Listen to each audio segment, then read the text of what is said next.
صفحے کے شروع سے لائن نمبر 5، سورۃ اعراف کی آیت نمبر 36۔ اعوذ باللہ من الشیطان الرجیم، بسم اللہ الرحمن الرحیم، فمن اظلم ممن افترى على الله كذبا أو كذب بآياته أولئك ينالهم نصيبهم من الكتاب حتى إذا جاءتهم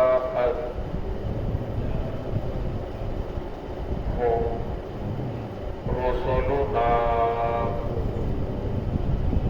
يتوفونهم قالوا أينما كنتم تدعون من دون الله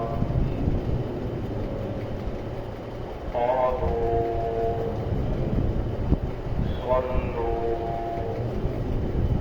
عنا وشهدوا على أنفسهم أنهم كانوا كافرين۔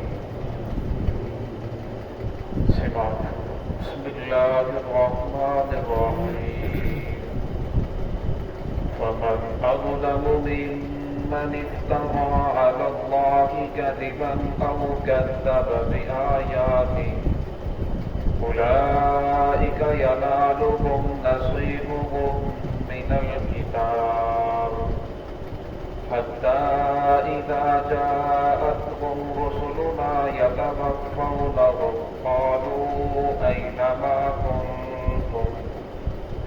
كنتم تدعون من دون الله قالوا صلوا عنا وشهدوا على أنفسهم أنهم كانوا كافرين۔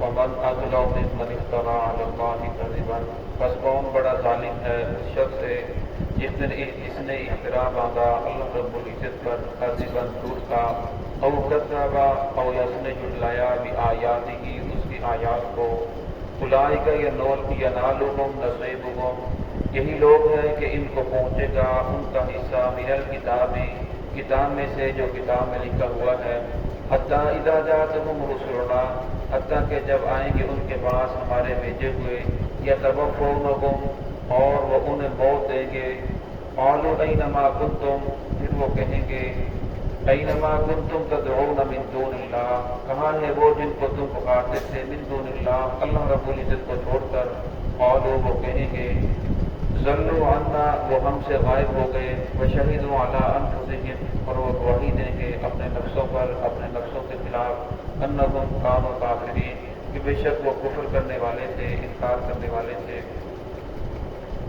اس آیت کے اندر اللہ رب العزت نے ظلم کو بیان فرمایا۔ دنیا کے اندر ظلم کی بہت ساری اقسام ہیں، دنیا کے اندر ظالم کی بہت زیادہ اقسام ہیں، لیکن فرمایا سب سے بڑا ظلم، اور جسے ازلم کہا گیا، جس طرح اکبر اس میں تفضیل کا صیغہ ہے، اللہ اکبر، اللہ سب سے بڑا ہے، اس طرح ازلم یعنی سب سے بڑا ظلم یہ ہے کہ کوئی انسان اللہ رب العزت پر جھوٹ کے افترا باندھے، اپنی طرف سے کوئی چیز ایجاد کرے پھر اس کی نسبت اللہ رب العزت کی طرف کرتے.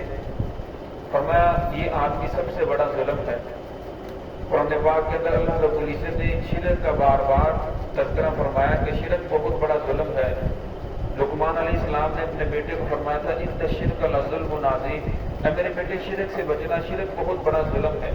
اللہ رب العزت کی ذات میں، اللہ کی صفات میں، اللہ رب العزت کے افعال میں کسی آدمی کو شریک کر دینا فرمایا یہ بہت بڑا ظلم ہے. کسی اور کو اللہ رب العزت کا شریک سمجھ لینا تو فرمایا اللہ رب العزت نے فرمایا یہ بہت بڑا ظلم ہے، اس سے بچنا چاہیے. اور آگے فرمایا اور کذب بآیاتی، یا وہ جس نے جھٹلایا اللہ رب العزت کی آیات کو. اب ظلم کی بہت ساری اقسام ہیں. فرمایا جس آدمی نے میری طرف اولاد کی نسبت کی اس نے بھی ظلم کیا، مجھے گالی دی. وقالت الیہود عزیر ابن اللہ، یہودیوں نے کہا عزیر علیہ السلام اللہ رب العزت کے بیٹے ہیں. وقالت النصارى المسیح ابن اللہ، عیسائیوں نے کہا عیسیٰ علیہ السلام اللہ رب العزت کے بیٹے ہیں. وَيَجْعَلُونَ لِلَّهِ الْبَنَاتِ، اور مشرکین جو تھے وہ کہنے لگے فرشتے اللہ رب العزت کی بیٹی ہیں. حدیث قدسی ہے، اللہ بشاہ فرماتے ہیں کہ ابن آدم مجھے گالی دیتا ہے، حالانکہ اسے یہ حق نہیں ہے کہ وہ مجھے گالی دے. ابن آدم مجھے جھٹلاتا ہے، حالانکہ اسے یہ حق نہیں ہے کہ مجھے جھٹلائے. گالی اس طرح دیتا ہے. فرمایا میری طرف اولاد کی نسبت کرتا ہے. فرمایا میری طرف اولاد کی نسبت کرنا، میری بچوں کی نسبت کرنا، یہ مجھے گالی دینا ہے. جس طرح کوئی ہمیں کہے کہ یہ آپ کا بیٹا نہیں ہے، یہ آپ کی بیٹی نہیں ہے، تو ہمیں گالی لگتی ہے، یہ گالی ہے. فرمایا اس طرح اللہ رب العزت کی طرف اولاد کی نسبت کرنا یہ اللہ کو گالی دینا ہے. اور میں ابن آدم مجھے جھٹلاتا ہے. اور میں نے قرآن پاک میں یہ بیان فرمایا کہ تم نے مرنا ہے، مرنے کے بعد اٹھنا ہے، لیکن فرمایا وہ اس کا انکار کر رہا ہے. فرمایا حالانکہ ابن آدم کو یہ حق نہیں ہے. اور کذب بآیاتی، فرمایا یا کچھ لوگ ایسے ہیں جو اللہ رب العزت کی آیات کو جھٹلا رہے ہیں. اب دیکھ لیں جتنے بھی دنیا کے اندر مذاہب ہیں، عیسائی ہے، یہودی ہے، ہندو ہے، چین مت، بدھ مت، یہ جتنے بھی مذاہب ہیں ہر ایک کے اندر بہت ساری رسومات ہیں اور غلط راستے کے اوپر لگے ہوئے ہیں. لیکن آپ جس سے بھی پوچھیں گے وہ کہے گا کہ ہم ہی حق پر ہیں، صحیح دین ہمارے پاس ہے، ہم بھی صحیح راستے کے اوپر چلنے والے ہیں. تو اللہ نے شاہ فرمایا کہ یہ لوگ اللہ رب العزت کے دین کو جھٹلانے والے ہیں، اللہ رب العزت کی آیات کا انکار کرنے والے ہیں. اور سب سے بڑا افسوس یہ ہے کہ ایک آدمی مسلمان ہوتا ہے، مسلمان ہونے کے باوجود پھر دین کی اللہ رب العزت کی آیات کا انکار کر رہا ہے، اس کے اوپر عمل نہیں کر رہا. فرمایا یہ سب سے بڑی افسوس کی بات ہے کہ اللہ کو بھی مانتا ہے، محمد رسول اللہ صلی اللہ علیہ وسلم کو آخری نبی بھی مانتا ہے اور اپنے محبت کا دعویٰ بھی کرتا ہے، اور پھر بھی اللہ رب العزت کی آیات کا عمل انکار کر رہا ہے. اولئک ینالہم نصیبہم من الکتاب، فرمایا یہی لوگ ہیں انہیں پہنچے گا ان کا حصہ من الکتاب، جو کتاب کے اندر لکھا ہوا ہے. اس کے بارے میں دو قول ہیں. ایک قول تو یہ ہے کہ کتاب کے اندر جو ان کی سزائیں مقرر ہوئی ہیں ظلم کرنے والوں کی، شرک کرنے والوں کی، آیات کو جھٹلانے والوں کی، فرمایا ان کو وہ سزائیں مل کر رہیں گی. اور دوسرا قول یہ ہے کہ اس سے مراد یہ ہے کہ اللہ رب العزت نے تقدیر کے اندر جو بندے کے لکھ دیا ہے کہ اس بندے کو اولاد ملے گی، اس بندے کو رزق ملے گا، اس بندے کو حکومت دیں گے، اقتدار دیں گے، دنیا کی فلاں فلاں نعمت اس آدمی کو ملے گی.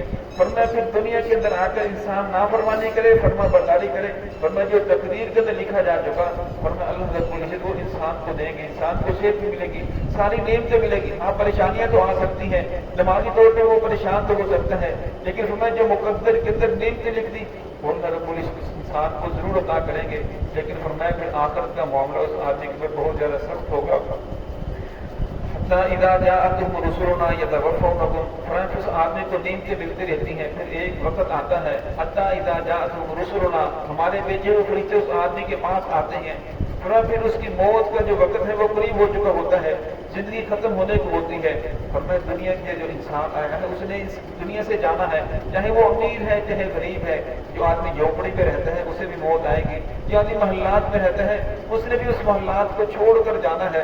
پھر اگر اس نے محمد رسول اللہ صلی اللہ علیہ وسلم کے طریقوں کے مطابق زندگی گزاری تو وہ کامیاب ہوگا. اگر رسول اللہ صلی اللہ علیہ وسلم کے طریقے کو چھوڑ دیا، اس کا انکار کیا، اس کے مطابق زندگی نہیں گزاری، حتی اذا جاءتهم، پھر فرشتے کہیں گے جب ان کے پاس آئیں گے، یتوفونہم، جو انہیں موت دیں گے، قالوا اینما کنتم تدعون من دون اللہ، کہاں ہے وہ جن کو تم اللہ کے علاوہ پکارتے تھے، اللہ کے علاوہ مشکل کشا حاجت روا سمجھتے تھے، وہ لوگ کہاں ہیں؟ اللہ کے علاوہ جن کی اطاعت کرتے تھے، محمد رسول اللہ صلی اللہ علیہ وسلم کے طریقے کو چھوڑ کر جن کے طریقے کے اوپر عمل کرتے تھے، وہ لوگ کہاں ہیں؟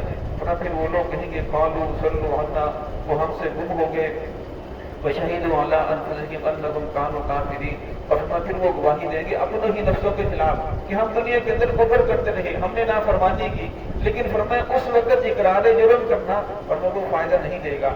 اس لیے یہ قرآن پاک کا بہت ہی پیارا انداز ہے بندوں کو سمجھانے کے لیے کہ تمہارے پاس فرصت باقی ہے.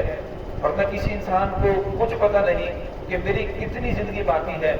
ابھی سانس آیا ہے تو دوبارہ اندر جائے گا یا نہیں, اندر کیا ہے دوبارہ خارج ہوگا یا نہیں, صبح ہوئی ہے شام ہوگی یا نہیں, شام ہوئی ہے صبح ہوگی یا نہیں. اسی لیے فرمایا ہر انسان کو پہلی فرصت کے اندر محمد رسول اللہ صلی اللہ علیہ وسلم کے دامن کو تھام لینا چاہیے, اور آپ صلی اللہ علیہ وسلم جو دین لے کر آئے ہیں اس کے اوپر زندگی گزارنے کی پوری کوشش کرنی چاہیے. اور میں جب انسان اپنا رخ سیدھا کرنے کی کوشش کرتا ہے پھر اللہ رب العزت کی مدد شامل حال ہو جاتی ہے, اور پیچھے جو گزر چکی وہ گزر چکی, آئندہ کے لیے اپنے رخ کو سیدھا کر لے گا. اور میں اللہ رب العزت پچھلی کو معاف کر دیں گے اور آئندہ کو قیمتی بنا دیں گے. تو ہے کہ اللہ رب العزت ہم سب کو صراط مستقیم پہ چلنے